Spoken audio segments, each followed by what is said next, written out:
H&M, Oracle, and video game maker EA add to corporate condemnation of Russia. Netflix, fashion outlet H&M, tech company Oracle, and many others cut or paused business in Russia on Wednesday because of the attack on Ukraine, while the United States laid out new sanctions and a Ukrainian official outlined to Reuters plans for fanning corporate support. Netflix has paused new projects in Russia, Variety reported, while H&M has paused all sales there and Oracle said it had suspended all operations. Bornyakov said, Oracle's announcement on Twitter came about 3 hours after Ukraine's Minister of Digital Transformation tweeted to the company for support. Deputy Minister Alexander Bornyakov told Reuters that Ukraine has sought help from 50 different companies, part of a strategy to isolate Russia and get citizens to turn against their government. More sanctions imposed, faster peace restored.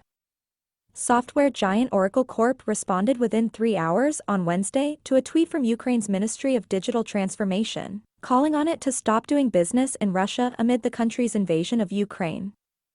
Deputy Digital Minister Alexander Bornyakov showed Oracle's just-posted tweet on his phone during the video interview, which said the company had already suspended all operations in the Russian Federation. EA Games also on Wednesday said it was removing Russian teams from FIFA soccer games. More sanction imposed, faster peace restored, Bornyakov said of his ministry's campaign, wearing a hoodie and sitting in front of Ukrainian flags. He said a couple of times a day, sirens alerted them of airstrikes and they moved to bunkers. Oracle did not immediately respond to a request for comment. Ukraine has already sought support from about 50 companies since Russia's invasion began last week, Bornyakov said. The outreach, which has included tweets from Vice Prime Minister Mikhailo Fedorov calling on Silicon Valley CEOs to take action, has helped bring Ukraine Starlink internet satellites from entrepreneur Elon Musk's SpaceX and new restrictions on Russian state media.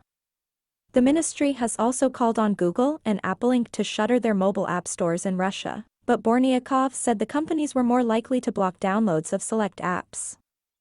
Bornyakov said an EIT army of volunteers at home and abroad, partly organized by the digital ministry through the messaging app Telegram, has disrupted access to Russian government websites and contacted about 50 million Russian civilians through social media, phone, and texts with information about the invasion. He said these online forces now numbered more than 250,000 people who were carrying out their own ideas.